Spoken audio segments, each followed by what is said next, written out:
இந்த 2026ஆம் ஆண்டுல வந்து யாருக்கெல்லாம் தொட்டதெல்லாம் பொன்னாகும் அப்படின்னு எந்த ராசிக்காரங்களுக்கு சொல்லுவீங்க? ரிஷப ராசிக்காரங்களுக்கு ஒரு தொட்டதெல்லாம் பொண்ணாகக்கூடிய காலகட்டம் எப்போ அப்படின்னா பிஃபோர் ஜூன் வரைக்கும் பார்த்தீங்க அப்படின்னா இவங்க தொட்டதெல்லாம் பொண்ணாகும். அடுத்ததாக பார்க்குறோம் அப்படின்னா துலாம். லாஸ்ட் இயரில் வந்து ஜாக்பாட் அப்படின்றோம் பார்த்தீங்களா, அதில் இன்னும் மீதி இருக்கக்கூடிய ஃபர்ஸ்ட் ஹாஃபில் இன்னும் கண்டினியூட்டி ஆகிட்டு இருக்கக்கூடிய ஆளில் துலாம் இருக்கவங்களுக்கும் ஒரு நல்ல ஒரு பொன்னான காலகட்டம். தன்னுடைய செயல்பாடுகளாலையும் திறமையை உருவாக்கக்கூடிய தன்மை யாருக்கு இருக்குது அப்படின்னா துலாத்துக்கு இருக்குங்க. அடுத்ததாக பார்க்குறோம் அப்படின்னா கும்பம். இவங்கெல்லாம் என்னடா பண்ணிட போகிறாங்க, அவங்களாம் முன்னுக்கு வந்துருவாங்களான்னு நினைச்சவங்களுக்கு முன்னாடி நான் வாழ்ந்து காட்டுறேன்னு வாழ்ந்து காட்டி இருக்கக்கூடிய நபர்கள் யார் அப்படிங்கிறப்போ கும்பம். எங்களுக்கெல்லாம் ஒரு நல்ல காலம் கிடைச்சிடாதா அப்படின்ற அளவுக்கு போராடிட்டு இருந்தவங்களுக்கு சூப்பரான பொன்னான காலகட்டம் அப்படின்றது மாதிரி ஃபர்ஸ்ட் எடுத்தோம் அப்படின்னா கடகராசிக்கு சூப்பராக இருக்க போகிறது. ரொம்ப ஹாப்பியாக ஃபீல் பண்ணுவோம்ல, நமக்கு பிடிச்ச ஒரு ஆள் வந்தா.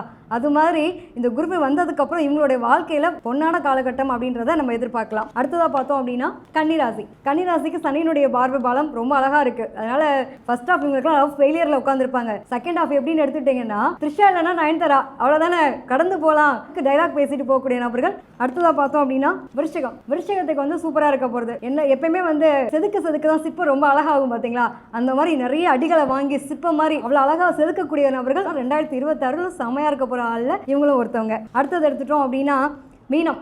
நான் யார் தெரியுமா, ஒரு நாள் நான் வளர்ந்து நிற்பேன் பாரு, அன்னைக்கு தெரியும் உனக்கு அப்படின்னு ஒரு டைலாக்லாம் விட்டுருப்பாங்க. ஆனால் வளர்ந்து நிற்கக்கூடிய நபர்களாகவே வாழ்ந்து காட்டக்கூடிய ஆண்டாக 2026ஆம் ஆண்டு இருக்க போகிறது மீனராசிக்காரங்களுக்கு.